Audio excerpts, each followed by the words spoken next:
जय हिंद दोस्तों, स्वागत करता हूं आपका एडु36 के इस ऑनलाइन प्लेटफॉर्म में। छत्तीसगढ़ पुलिस कांस्टेबल भर्ती 2024 टारगेट 90 डे सीरीज के लास्ट 18th डे में आपका स्वागत है। और जो आज का हमारा टॉपिक है वो है राज्यपाल।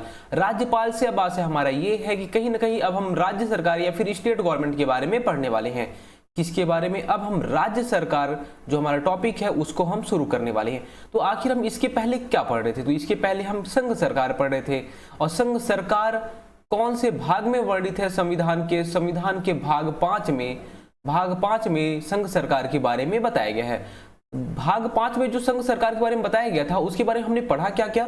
तो देखिए, इसमें बहुत सारे टॉपिक आते हैं और सबसे इंपॉर्टेंट जो टॉपिक था वो ऑलमोस्ट हमारा कंप्लीट हो चुका है, संघ सरकार। अब अगर आपने संघ सरकार को नहीं पढ़ा है और सीधा राज्य सरकार में जाएंगे तो आपको हो सकता है थोड़ा सा प्रॉब्लम भी हो, क्योंकि देखिए यहाँ पे जो राष्ट्रपति का काम था, अब ये काम कौन करेगा? तो ये राज्यपाल करने वाला है। जो राष्ट्रपति काम केंद्र सरकार में था वो राज्य सरकार में राज्यपाल करेगा। फिर यहाँ पे जो प्रधानमंत्री का काम था वो कौन करेगा? यहाँ पे तो मुख्यमंत्री करेगा। लगभग सेम काम रहेगा। उसके बाद फिर जो यहाँ पे सुप्रीम कोर्ट कर रहा था, उच्चतम न्यायालय कर रहा था, वो यहाँ पे कौन करेगा? तो यहाँ पे कौन करेगा? हाई कोर्ट करेगा। मतलब हाई कोर्ट के बारे में पढ़ने वाले हैं। उसके बाद हम यहाँ पे कैग के बारे में पढ़े थे और इसके बाद हम लोगों ने अटॉर्नी जनरल ऑफ इंडिया, महान्यायवादी के बारे में पढ़े थे। जो यहाँ पे महान्यायवादी काम कर रहा था सेम यहाँ पे कौन करने वाला है? राज्य सरकार में। तो राज्य सरकार में महाधिवक्ता करने वाले हैं, जिसे हम क्या बोलते हैं? एडवोकेट जनरल बोलते हैं। उसके बाद हम लोगों ने किसके बारे में पढ़ा? देखिए, राष्ट्रपति हो गया, प्रधानमंत्री हो गया, सुप्रीम कोर्ट हो गया, कैग हो गया, महान्यायवादी हो गया, संसद हो गया, है ना। इतनी सारी चीजें हमने देख ली है और यहां से क्वेश्चन पूछे ही जाएंगे, क्योंकि भाग 5 जो है वो बहुत ज्यादा इंपॉर्टेंट है और बहुत बड़ा पार्ट है। ये कंप्लीट हो गया तो अब आपको एकदम आसानी से ये समझ में आ जाएगा, क्योंकि जो ये चीजें थी वही यहाँ पे रहेगा, बस आर्टिकल चेंज रहेंगे और कुछ चीजें ही बस आपको यहाँ पे चेंज दिखने वाली हैं, बाकी ऑलमोस्ट ये चीजें रहेंगी। तो चलिए आज क्लास की शुरुआत करते हैं। आज का हमारा पहला क्वेश्चन है, निम्नलिखित में से कौन राज्यपाल की नियुक्ति करता है? केंद्रीय मंत्रिमंडल, उच्चतम न्यायालय के मुख्य न्यायाधीश, लोकसभा के अध्यक्ष या फिर भारत के राष्ट्रपति? जो राज्यपाल होते हैं, राज्यपाल की नियुक्ति कौन करता है ये आपको बताना है।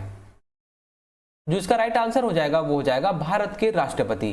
भारत के राष्ट्रपति द्वारा जो भी राज्यपाल हैं, जितने भी स्टेट में राज्यपाल हैं, वो सारे स्टेट के जो राज्यपाल हैं उनकी नियुक्ति कौन करेंगे? तो राष्ट्रपति के द्वारा इनकी नियुक्ति की जाती है। नियुक्ति कौन करेगा? तो राष्ट्रपति करेंगे। कौन से अनुच्छेद के तहत करेंगे? संविधान ने कौन से अनुच्छेद के तहत राष्ट्रपति को पावर दिया है कि जो राज्यपाल है उनकी नियुक्ति करिए? तो अनुच्छेद 155 के तहत। अनुच्छेद 155 के तहत भारत के राष्ट्रपति राज्यपाल की नियुक्ति करेंगे। हमारे यहाँ पे राज्यपाल कौन है? तो विश्वभूषण हरिचंदन जी हैं। ठीक है, विश्वभूषण हरिचंदन जी हैं। उनकी नियुक्ति कौन से अनुच्छेद के तहत की गई है? अनुच्छेद 155 के तहत। कौन नियुक्त किया? तो अभी भारत के राष्ट्रपति कौन है? तो द्रौपदी मुर्मू जी हैं। कौन है? द्रौपदी मुर्मू। तो द्रौपदी मुर्मू जी नियुक्त करेंगी किसको? जो हमारे यहाँ के राज्यपाल हैं विश्वभूषण हरिचंदन जी। कौन से अनुच्छेद के तहत? अनुच्छेद 155 के तहत। निम्नलिखित में से कौन स्वतंत्र भारत के किसी राज्य की सर्वप्रथम महिला राज्यपाल बनी? सरोजनी नायडू, सुचेता कृपलानी, इंदिरा गांधी या फिर विजय लक्ष्मी पंडित? स्वतंत्र भारत की पहली महिला राज्यपाल, तो जिसका राइट आंसर हो जाएगा वो हो जाएगा ऑप्शन ए, सरोजनी नायडू। कहां की महिला राज्यपाल बनी थी सबसे पहले? तो यूपी की। कहां की? यूपी की। देखिए, अनुच्छेद 155 राज्यपाल की नियुक्ति के बारे में बताता है। किसके बारे में? राज्यपाल की नियुक्ति कौन करेगा? तो राष्ट्रपति जी करेंगे। अनुच्छेद 154 क्या बताता है? राज्य का कार्यपालिका प्रमुख। राज्य का कार्यपालिका प्रमुख। कार्यपालिका प्रमुख मतलब जो भी काम होंगे राज्य में उसका जो क्रेडिट जाएगा, जो भी काम होगा किसके नाम पे किया जाएगा? तो राज्यपाल के नाम पे। देखिए, जब हमने राष्ट्रपति पढ़ा था तो जो भी केंद्र में काम हो रहे थे, जितने भी विधेयक पास हो रहे थे, कौन कर रहा था? तो सारे राष्ट्रपति कर रहे थे। वैसे ही यहाँ पे जो राज्य में काम हो गए सारे काम कौन करेगा? तो राज्यपाल के नाम पे किए जाएंगे। तो कार्यपालिका प्रमुख कौन हो गया? राज्यपाल हो गया। कौन से अनुच्छेद में बताया गया है? अनुच्छेद 154 में बताया गया है। अगला क्वेश्चन है, भारत में संघ राज्यों का प्रशासन होता है राष्ट्रपति के द्वारा, उपराज्यपाल के द्वारा, गृह मंत्री के द्वारा या फिर प्रशासक के द्वारा? जो भी यूनियन टेरिटरी है उनका प्रशासन कौन देखता है ये आपको बताना है। तो जो इसका राइट आंसर हो जाएगा वो हो जाएगा ऑप्शन ए, राष्ट्रपति के द्वारा संघ शासित प्रदेश या फिर यूनियन टेरिटरी या फिर केंद्र शासित प्रदेशों का प्रशासन होता है। इसके द्वारा, राष्ट्रपति जी के द्वारा। क्या राष्ट्रपति जी संघ शासित प्रदेशों का प्रशासन संभाल पाएंगे? तो आप बोलोगे राष्ट्रपति जी के पास इतने सारे काम रहते हैं, वो कैसे संभालेंगे? तो अपने लिए वो कैसे संभालते हैं, वो प्रशासक को रख लेते हैं। जो भी आईएएस लोग रहते हैं उनके थ्रू ये प्रशासक का यहाँ पे काम संभालते हैं। तो आईएएस लोग रहेंगे यहाँ पे, जो भी आईएएस या फिर कलेक्टर लोग रहेंगे, ये सारे काम करेंगे। फिर रिपोर्ट किसको देंगे? तो राष्ट्रपति जी को रिपोर्ट देंगे। तो एक तरीके का जो संघ शासित प्रदेशों का प्रशासन होता है वो कौन देखता है? राष्ट्रपति जी देखते हैं। हमारे भारत में कुल कितने संघ शासित प्रदेश हैं? तो 8 हैं। कितने हैं केंद्र शासित प्रदेश? तो 8 हैं। राज्य कितने हैं? तो 28 राज्य हैं। राज्य में तो नियुक्ति किसकी हो गई? तो यहाँ पे आपको पता है राज्यपाल की नियुक्ति कर दी है। ठीक है, राज्यपाल की नियुक्ति कर दी। अब राज्यपाल ही बोलता है मैं सारे काम तो कर नहीं पाऊंगा, तो मैं क्या रख लेता हूं अपने साथ में? मुख्यमंत्री रख लेता हूं एवं मंत्री परिषद रख लेता हूं। ठीक है, कौन? मुख्यमंत्री और मंत्री परिषद। कौन अपनी सहायता के लिए रखता है? तो राज्यपाल जी रखते हैं। राज्यपाल जी की जो नियुक्ति हुई है वो आपको याद रखना है, अनुच्छेद 155 के तहत हुई है। अब जो राज्यपाल है अपनी सहायता के लिए मुख्यमंत्री एवं जो मंत्री परिषद रखता है वो कौन से अनुच्छेद के तहत इनकी नियुक्ति करता है? वो राज्यपाल। तो उसका जो राइट आंसर हो जाएगा वो हो जाएगा अनुच्छेद 164 के तहत। देखिए, वहां पे राष्ट्रपति जी जो रहते थे वो राष्ट्र का कार्यपालिका प्रमुख रहते थे। राष्ट्र के कार्यपालिका प्रमुख राष्ट्रपति जी, राज्य के कार्यपालिका प्रमुख राज्यपाल जी। वहां पे राष्ट्रपति जी सारे काम करते थे, राष्ट्रपति जी के नाम पे सारे काम होते थे। यहाँ पे राज्यपाल के नाम पे सारे काम होंगे जो भी राज्य में होंगे। वहां पे राष्ट्रपति जी अपनी हेल्प के लिए प्रधानमंत्री रखते थे एवं उनकी सलाह पर सारे मंत्री परिषद रखते थे। यहाँ पे राज्यपाल जो रहेंगे, राज्यपाल मुख्यमंत्री की नियुक्ति करेंगे और मुख्यमंत्री की सलाह पर मंत्री परिषद की नियुक्ति की जाएगी। जितने भी मंत्री हैं, चाहे अरुण साव जी हो गए, चाहे विजय शर्मा जी हो गए, उनकी नियुक्ति कौन से अनुच्छेद के तहत? अनुच्छेद 164 के तहत। लेकिन पहले मुख्यमंत्री की नियुक्ति की जाएगी, फिर उसके बाद इनकी सलाह पर ही मंत्री परिषद की नियुक्ति की जाएगी। भारतीय संविधान के निम्न अनुच्छेदों में से किस एक के अधीन राज्यपाल राष्ट्रपति के विचार के लिए किसी विधेयक को आरक्षित रख सकता है? मतलब अगर राज्यपाल को किसी विधेयक पे लगे कि यार मुझे कुछ समझ नहीं आ रहा है, मैं करूँ तो करूँ क्या, तो कौन से अनुच्छेद के तहत ये राष्ट्रपति से पूछ सकता है कि बताइए मैं क्या करूँ? तो जिसका राइट आंसर हो जाएगा वो क्या हो जाएगा? अनुच्छेद 200 है ना। अनुच्छेद 200 के तहत राज्यपाल जो रहता है किसी भी विधेयक को राष्ट्रपति के लिए आरक्षित रख सकता है। देखिए, जो राज्यपाल होता है, राज्यपाल के पास मान लीजिए कोई विधेयक आ गया, ठीक है, कोई विधेयक आ गया। क्या विधेयक आ गया? कि अब हम सबको सरकारी नौकरी देंगे। ठीक है, ये किसे विधेयक को किसने पास किया? तो सीधी सी बात है, राज्य में कौन रहता है? तो विधानसभा रहता है। विधानसभा ने एक विधेयक ला दिया कि हम सबको सरकारी नौकरी देंगे और सबको मैं पुलिस वाला बनाऊंगा। ठीक है, अभी राज्यपाल को क्या है? राज्यपाल को साइन तो करना पड़ेगा। जब तक राज्यपाल साइन करेंगे नहीं तब तक ये विधेयक क्या बन ही नहीं सकता। तो सीधी सी बात है, लागू होने के लिए पहले राज्यपाल की साइन की जरूरत पड़ेगी। तो राज्यपाल के पास ऑप्शन क्या रहता है? या तो मैं स्वीकृत दे दूं, चलो भाई बहुत सही, अच्छा काम किया, स्वीकृत दे दिए तो बन गया। स्वीकृत नहीं दिए रोक भी सकते हैं, बिल्कुल रोक सकते हैं, या फिर ये मना कर सकते हैं। ठीक है, मुझे नहीं पसंद ये विधेयक। या फिर इनके पास चौथा जो ऑप्शन है वो ये है कि राष्ट्रपति जी के लिए रख दें। राष्ट्रपति जी आप बताइए हम क्या करें, हमें समझ नहीं आ रहा है। ठीक है, तो चौथा जो ऑप्शन है वो राष्ट्रपति जी के लिए है।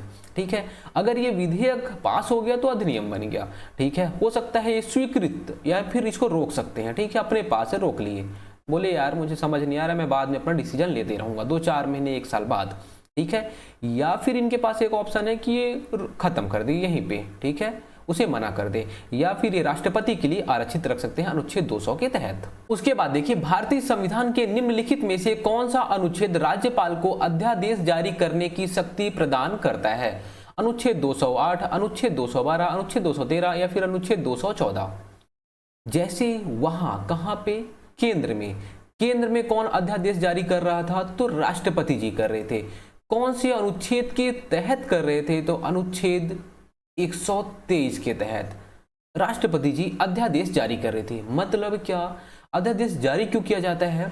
जब ऐसा हो कि कोई भी ऐसा, मान लीजिए कि यहाँ पे लोकसभा है और राज्यसभा, कोई भी सदन यहाँ पे एक्टिव नहीं है या फिर काम नहीं कर रहा है और दोनों सदन से किसी भी विधेयक को पास होना जरूरी है और वो विधेयक एकदम जरूरी है। लोकसभा तो बैठक में है लेकिन राज्यसभा वाले अभी क्या है, वहां पे पार्टी करने गए हैं। ठीक है, अब राज्यसभा में अभी छुट्टी है तो अब विधेयक को पास करना है एकदम जरूरी है। तो इन लोग क्या कर देते हैं, अध्यादेश ला देते हैं। अध्यादेश की जो अवधि होती है वो होती है 6 सप्ताह से लेके 6 माह मैक्सिमम। ठीक है, 6 सप्ताह से 6 माह। देखिए 6 सप्ताह से 6 माह का मतलब ये होता है कि जो भी अध्यादेश, यहाँ इनकी परमिशन की जरूरत नहीं, अध्यादेश तो आ गया है लेकिन दोनों सदनों से पास होना चाहिए। यहाँ दोनों सदनों से अगर 6 सप्ताह से 6 माह के बीच में पास नहीं हुआ तो जो ये अध्यादेश रहता है, ये जो कानून रहता है, वो कानून खत्म हो जाता है। आपको याद रखना है।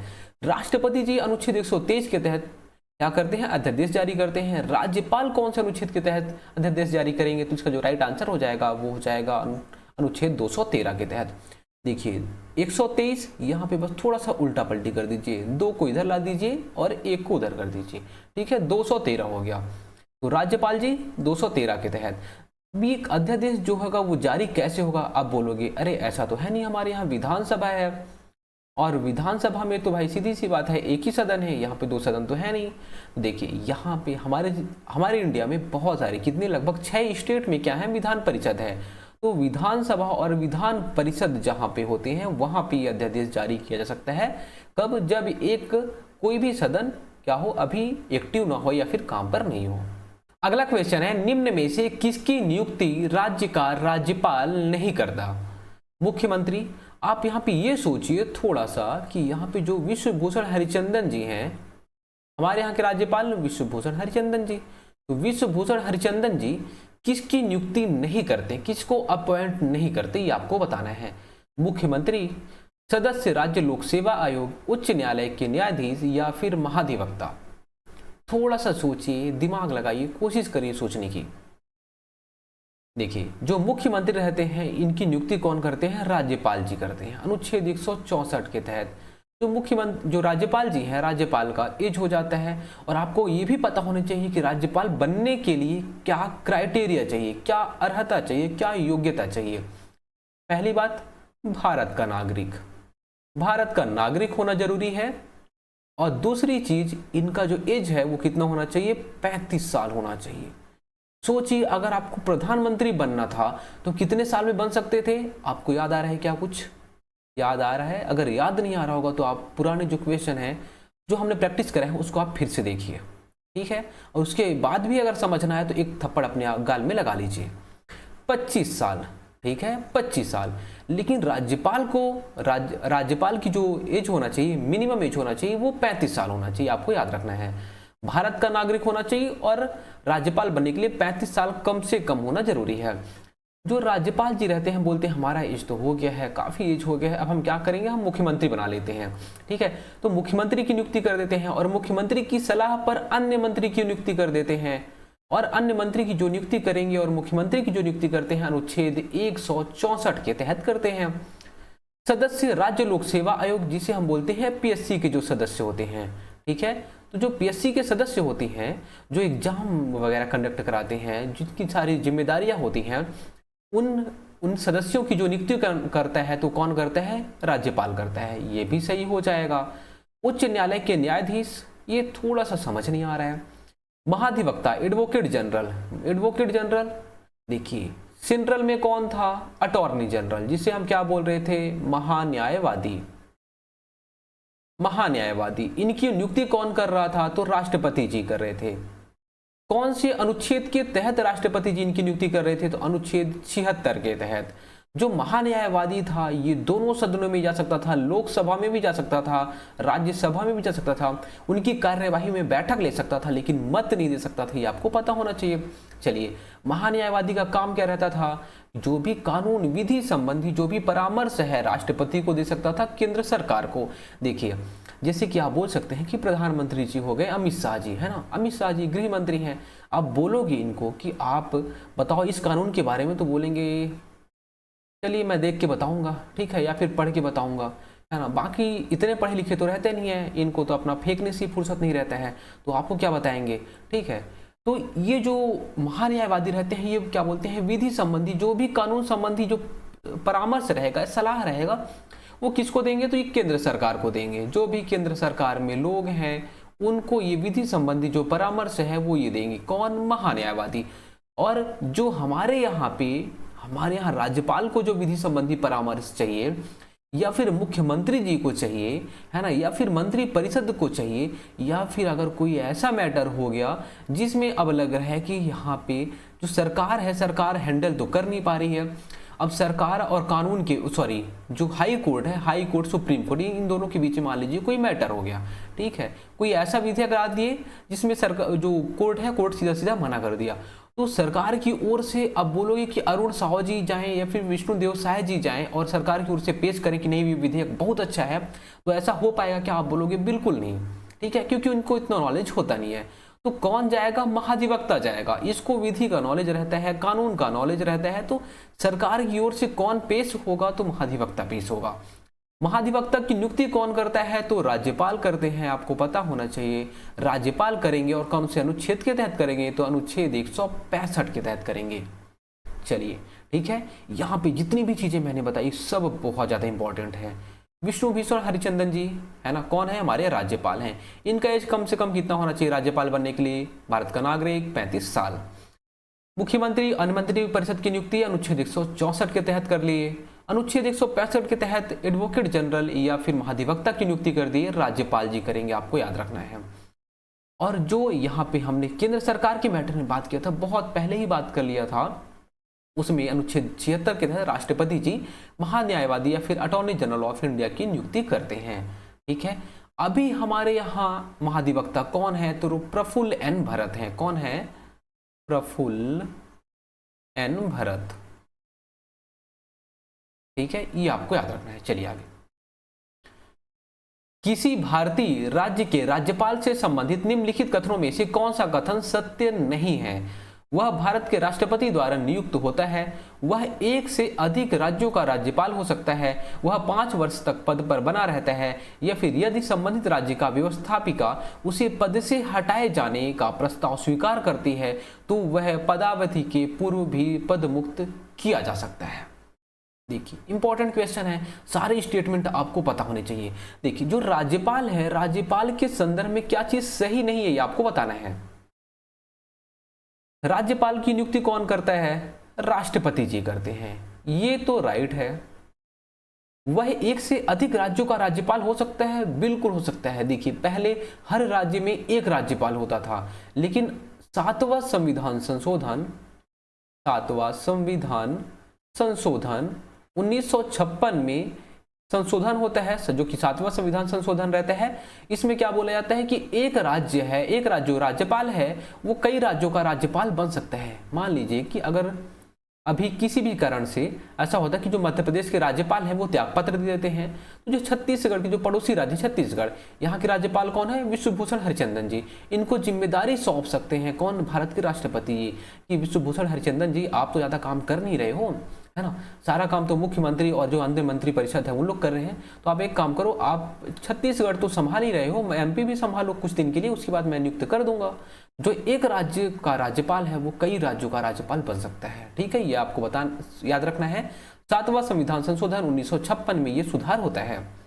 वह 5 वर्ष तक पद पर बना रहता है, बिल्कुल सामान्यतः 5 वर्ष, बाकी राष्ट्रपति को जब तक चाहे जब मन करे वो हटा सकता है, ठीक है, तो सामान्यतः 5 वर्ष तक होते हैं ये। यदि संबंधित राज्य की व्यवस्थापिका या फिर जैसे आप बोल सकते हैं विधानसभा, ठीक है, विधानसभा विधानसभा या विधान परिषद उसे चाहे कि हाँ ठीक है विषय में हटाना चाहता हूँ, ठीक है, तो प्रस्ताव स्वीकार करती है, पारित कर देती है, तो क्या वो हट जाएगा, तो जो इसका आंसर हो जाएगा वो हो जाएगा गलत, बिल्कुल नहीं, ऐसा कुछ बोला ही नहीं गया है कि जो हमारे यहाँ की विधानसभा है वो राज्यपाल को हटा सकती है, ठीक है, तो इसका जो राइट आंसर हो जाएगा वो हो जाएगा डी, ये वाला गलत है, इसमें सत्य नहीं है पूछा है, आपको याद रखना है, सत्य नहीं कौन सा है, तो ऑप्शन डी। दोस्तों उम्मीद करता हूँ सारी चीजें आपको समझ में आई होंगी, इसके अलावा अगर कोई डाउट रहता है तो आप कमेंट कर सकते हैं। धन्यवाद।